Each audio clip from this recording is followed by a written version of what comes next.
जी दोस्तों, कैसे हैं? उम्मीद करता हूँ एकदम सेट होंगे और अपने खर्चे में बिल्कुल खुश होंगे। सब ओके की रिपोर्ट होगी। सबसे पहले तो आज के टेस्ट की बात करते हैं, जो कि आज फिर से स्टार्ट हुआ। हाँ जी, कल बारिश हो गई थी, सबको पता है। सबने स्टेटस इस तरह लगाए हुए थे, किसी को पता नहीं लगता कि बारिश हो रही है या नहीं हो रही। कल बारिश भी हुई थी और पानी भी आया था, और ज़्यादा बारिश हुई थी और ज़्यादा पानी आया था। इसकी वजह से मैच नहीं हो सका था। पहला दिन नहीं हो सका, लेकिन दूसरा दिन भी हमने बिल्कुल ऐसे खेला है जैसे कि हम पहले दिन खेल रहे हैं, क्योंकि इतने रिलैक्सेशन के साथ इतने मज़े से खेले और ऐसा रन बनाया। खैर मान लो तो आप सबको पता ही है। मैं कहता हूँ हमारी जो बैटिंग ऑर्डर की मिसाल है ना, वो बिल्कुल इस तरह है जैसे बगैर लास्टिक के जो है ना पजामा होता है, यूं पकड़ के रखा हुआ होता है ओपनर्स ने।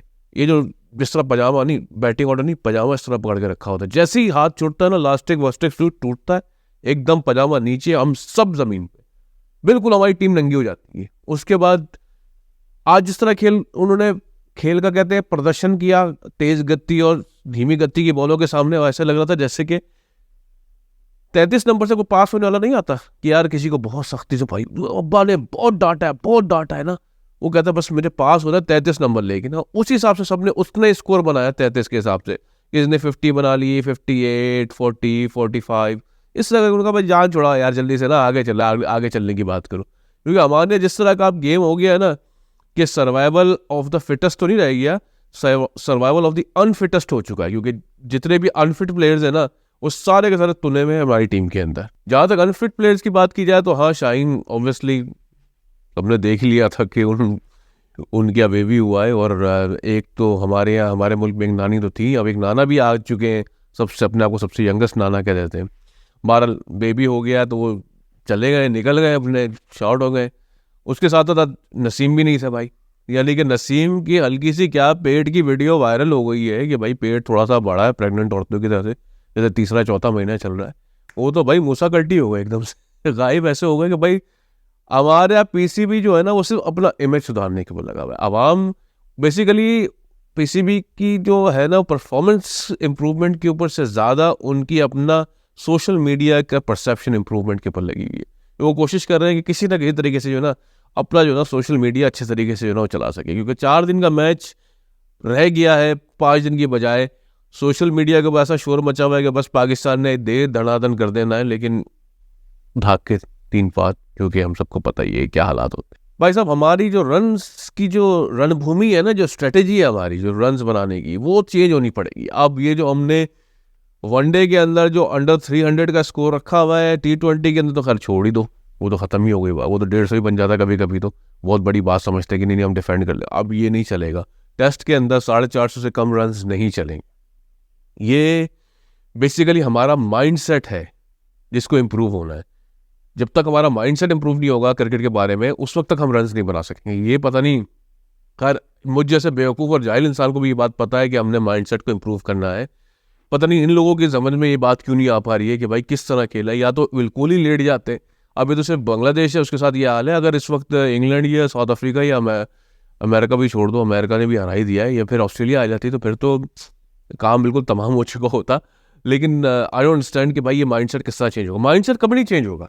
वो इस वजह से क्योंकि हमारा माइंडसेट ही जो ना गुलामों का बन चुका है। जो हालात आजकल हमने देख लिए कराची में एक ड्रीम बाजार के ऊपर, thank you to these people. ये लोग आगे जो अपना इस तरह का लोगों को ट्रक की बत्ती के पीछे लगा देते हैं और ये कहते हैं कि भाई ये चीज़ 50 रुपए की है, 100 रुपए की है, इस तरह आके आप ले लो, ये इनका बहुत शुक्रिया। ये ऐसे ही इन्फ्लुएंसर्स हैं जो 2 टके के ऊपर बिक के जो ना आवाम का बेड़ा गर्क कर देते हैं। इन्होंने कभी आवाम के लिए अच्छा नहीं सोचा है। इन्होंने सिर्फ यही सोचा है कि आवाम में इतनी बुराइयां हैं, हम में ये मसला, हम में वो मसला है। नहीं नहीं नहीं, जब मैं उंगली उठाता हूँ 3 उंगलियां मेरी तरफ होती, ये मैं भूल जाता हूँ। बस ये कहते हैं कि बस सारे प्रॉब्लम्स ही इस मुल्क और इस आवाम के अंदर, नहीं ऐसा कुछ नहीं है। बहरहाल जिस तरह का कैओस वहाँ पे मचा है, जिस तरह का जो है ना वो होड़ेबाजी बची, आप एक नज़र सिर्फ ये देख लें क्या हो रहा है।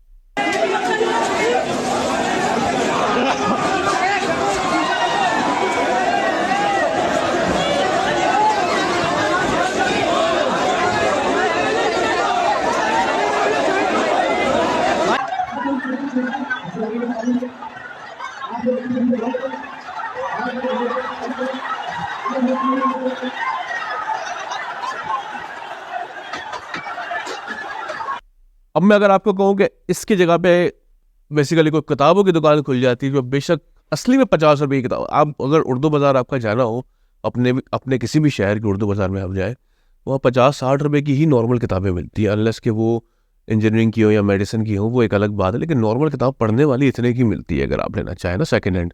अगर कोई ये ऐसी दुकान खोले तो कहता ना कि भाई आप आके हमारी जो है ना एक इन्फ्लुएंसर्स आके एडवर्टाइजमेंट कर दें, हम पैसे तो नहीं दे सकते, ये तो नहीं दे सकते, वो नहीं कर सकते, कोई भी नहीं आता ऑनेस्टली।